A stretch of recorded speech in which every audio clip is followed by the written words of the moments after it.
नमस्कार दोस्तों, आशा करता हूँ कि आप सभी स्वस्थ होंगे। इससे पहली वीडियो में बेटा ईवीएस के अंदर हमने पढ़ा था कि पारिस्थितिकी तंत्र क्या है, उसकी अवधारणा क्या है, पारिस्थितिकी तंत्र की विशेषता क्या क्या है। उसके बाद पढ़ा था कि पारिस्थितिकी तंत्र का वर्गीकरण कितने भागों में किया गया था, जिसमें से पहला हम पढ़ चुके थे ऊर्जा के स्रोत तथा स्तर के आधार पर। इसके अंदर हमने पढ़ा था कि ऊर्जा के स्रोत का जो स्तर है उसे 4 भागों में बांटा गया था। पहला था प्राकृतिक सौर ऊर्जा, दूसरा था इसमें प्राकृतिक असहायित ऊर्जा संपन्न सौर ऊर्जा, तीसरा था मानव सहायित ऊर्जा, और इसमें जो लास्ट पढ़ा था वो पढ़ा था ईंधन प्रेरित नगरीय औद्योगिक पारिस्थितिक तंत्र। इसके अंदर दूसरा जो है बिंदु वो है निवास स्थान के आधार पर। निवास स्थान के आधार पर जो बिंदु है बेटा उसे 2 भागों में विभाजित किया गया था। शुरू करते हैं। निवास स्थान के आधार पर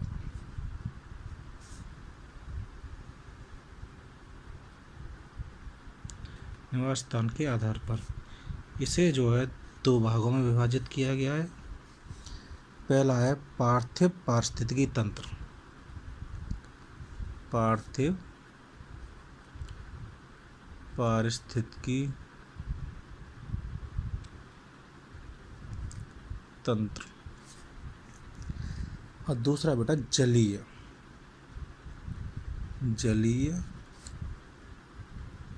पारिस्थितिकी तंत्र। जो पार्थिव पारिस्थितिकी तंत्र है इसके अंदर आता है कि इसे स्थलीय पारिस्थितिकी तंत्र भी कहते हैं। इसे उच्च स्थलीय या पर्वतीय पारिस्थितिकी तंत्र तथा उष्ण रेगिस्तान पारिस्थितिकी तंत्र इत्यादि अनेक उपभागों में वर्गीकृत किया जा सकता है। दोबारा सुने, इसे जो है किसको, पार्थिव पारिस्थितिकी तंत्र को इसे स्थलीय पारिस्थितिकी कहते हैं। स्थलीय का मतलब होता है धरातलीय, जमीनीय। इसके आधार पर इसे अन्य भागों में जो विभाजित किया गया था उनके अनेक नाम हैं जो अनेकों रूप में विभाजित किए गए। उसमें से रेगिस्तानी पारिस्थितिकी तंत्र, पर्वतीय, स्थलीय आदि। ठीक है। इसमें जो हमारा दूसरा था जलीय पारिस्थितिकी तंत्र, साथ ही साथ लिखते चलना बेटा। जलीय पारिस्थितिकी तंत्र इसे सागरीय, नदीय, झील, दलदल तथा जलाशय आदि अनेक हैं। जलीय का मतलब आप सभी जानते हो, जलीय का मतलब होता है जल, जल से जो संबंधित हो। जल से संबंधित क्या होता है, सागर होता है, नदी होता है, झील होता है, दलदल भी होता है, जलाशय छोटे छोटे होते हैं वो भी होते हैं। ठीक है, ये हमारा दूसरे प्रकार का हो गया। इसमें किसके आधार पर, निवास के आधार पर। अब तीसरा देखते हैं। तीसरा होता है इको लाइन के आधार पर। इको लाइन के आधार पर इको लाइन के आधार पर जो है ये विभिन्न पारिस्थितिकी तंत्रों के मध्य संकीर्ण मंडल को इको लाइन कहते हैं, जो आपस में एक दूसरे को जोड़ता है। ठीक है। चौथा होता है इसका उपयोग के आधार पर।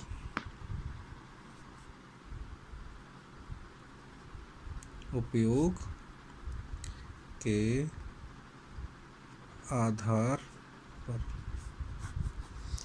जिसका उपयोग के आधार पर है, इसे कैसे विभाजित किया गया है देखते हैं। इस आधार पर पारिस्थितिकी तंत्र को निम्न 2 भागों में या वर्गों में वर्गीकृत किया जाता है। यानी उपयोग के आधार पर है, इसे 2 भागों में वर्गीकृत करते हैं, जिसमें से पहला है कृपित पारिस्थितिकी तंत्र। कृपित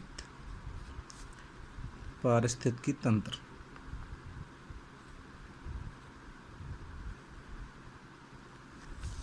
और दूसरा है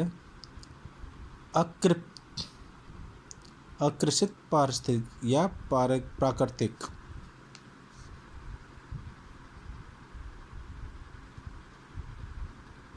सॉरी बेटा, ये कृपित नहीं, कृषित है। दूसरा है आकर्षित या प्राकृतिक पारिस्थितिकी तंत्र, या प्राकृतिक या प्रकृति भी बोल सकते हैं, जैसे प्राकृतिक शब्द सुनने में अच्छा लगता है। पारिस्थितिकी तंत्र,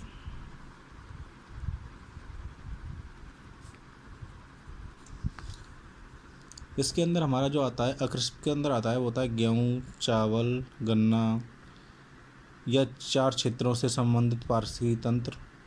कृषित पारिस्थितिकी तंत्र होते हैं जबकि बंजर भूमि अथवा ऊंची खास आकर्षित पारिस्थितिकी तंत्र होते हैं। ठीक है बेटा, ठीक है।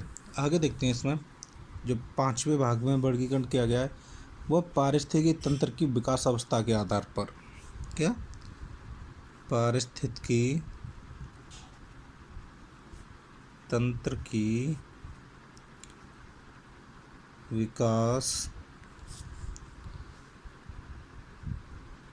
विकासावस्था के आधार पर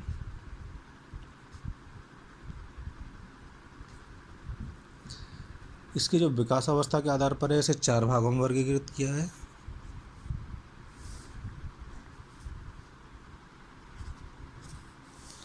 इसमें जो पहला है वो उसे कहते हैं प्रारंभिक पारिस्थितिकी।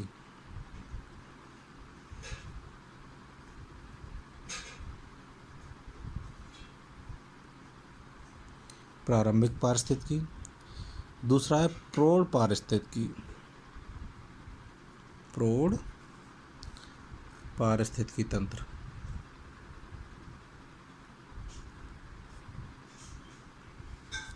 तीसरा है मिश्रित पारिस्थितिकी तंत्र।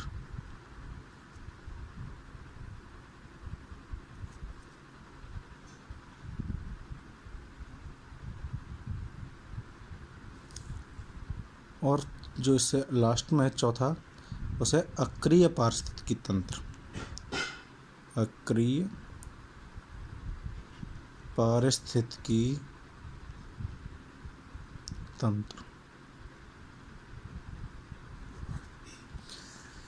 इसमें जो पहला प्रारंभिक पारिस्थितिकी तंत्र इसके अंदर आता है, इस पारिस्थितिकी तंत्र में शुद्ध समुदाय उत्पादन अधिक तथा सकल जैव पुंज कम तथा जीवन चक्र साधारण होता है तथा जैविक विविधता कम व आहार श्रृंखला रेखीय होती है।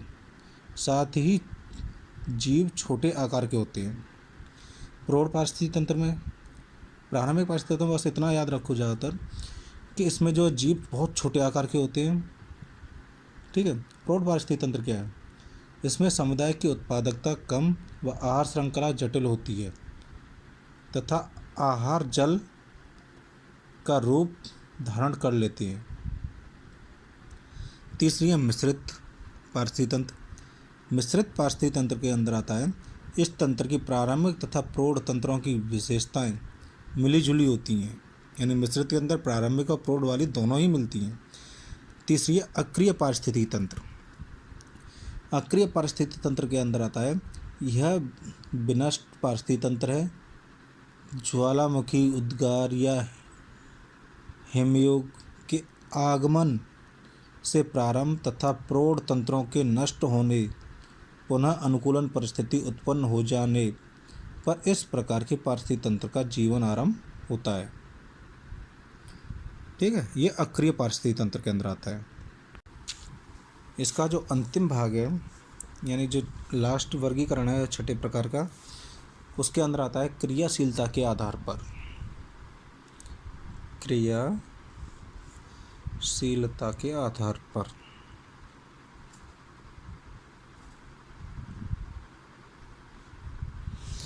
क्रियाशीलता के आधार पर भी इसे 4 भागों में विभाजित किया गया है। पहला, दूसरा, तीसरा, चौथा। इसमें पहला होता है वो होता है अपूर्व पारिस्थितिकी तंत्र। अपूर्व पारिस्थितिकी तंत्र। दूसरा होता है वो होता है स्वपर्याप्त पारिस्थितिकी तंत्र। स्वपर्याप्त पारिस्थितिकी तंत्र। तीसरा है विघटित पारिस्थितिकी तंत्र। विघटित पारिस्थितिकी तंत्र,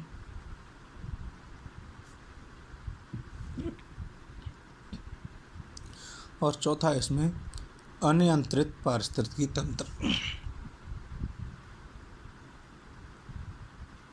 अनियंत्रित पारिस्थितिकी तंत्र। अब देखेंगे इन तीनों चारों पारिस्थितिकी तंत्र के अंदर क्या आते हैं क्रियाशीलता के आधार पर जो है। पहला आता है अपूर्व पारिस्थितिकी तंत्र। अपूर्व पारिस्थितिकी तंत्र के अंदर सामान्य सभी पारिस्थितिकी तंत्रों के चार घटक पदार्थ, यानी चार घटक कौन से हैं? जैविक पदार्थ, उत्पादक जीवधारी, उपभोक्ता जीवधारी तथा विघटित जीवधारी होते हैं। चार तरह के घटक होते हैं, किंतु किसी तंत्र में एक या एक से अधिक घटकों की उपलब्धता न हो तो ऐसे तंत्र को अपूर्व पारिस्थितिकी तंत्र कहते हैं। दूसरा स्वपर्याप्त पारिस्थितिकी तंत्र। इस प्रकार के पारिस्थितिकी तंत्र में यदि कोई परिवर्तन या किसी बिंदु या वस्तु का घटक की कमी या वृद्धि होती है, वहाँ के अन्य घटक स्वयं स्थिति को नियंत्रित कर लेते हैं। यानी किसी चीज़ की कमी हो रही है तो वो अपने आप बढ़ा लेते हैं, और जब अत्यधिक हो रही हो तो उसे कम कर लेते हैं। तीसरा है विघटित पारिस्थितिकी तंत्र। इस प्रकार के पारिस्थितिकी तंत्र में चारागाह या घास के मैदान, जहाँ उत्पादन की कमी के कारण शाकाहारी तथा मांसाहारी उपभोक्ता में के प्रतिशत में एक साथ ह्रास या वृद्धि होने लगती है, ऐसी स्थिति में तंत्र प्रणाली विघटित होने लगती है और ऐसा पारिस्थितिकी तंत्र नष्ट हो जाते हैं। चौथा है अनियंत्रित पारिस्थितिकी तंत्र। अनियंत्रित पारिस्थितिकी तंत्र जो है वो क्या होता है कि जब किसी पारिस्थितिकी तंत्र में मनुष्य के द्वारा इस प्रकार की गतिविधियां आरंभ कर दी जाएं जो व्यक्ति विशेष के लाभ या स्वयं के में केंद्रित हों, तो वहाँ वातावरण में स्थिरता एवं संतुलन नहीं रहता है। जहाँ संतुलन नहीं होगा वो अपने आप अनियंत्रित हो जाती है। इस प्रकार पारिस्थितिकी तंत्र का जो वर्गीकरण है वो 6 आधार पर किया गया है। आज की क्लास यहीं समाप्त होती है। अगली क्लास में फिर मिलेंगे।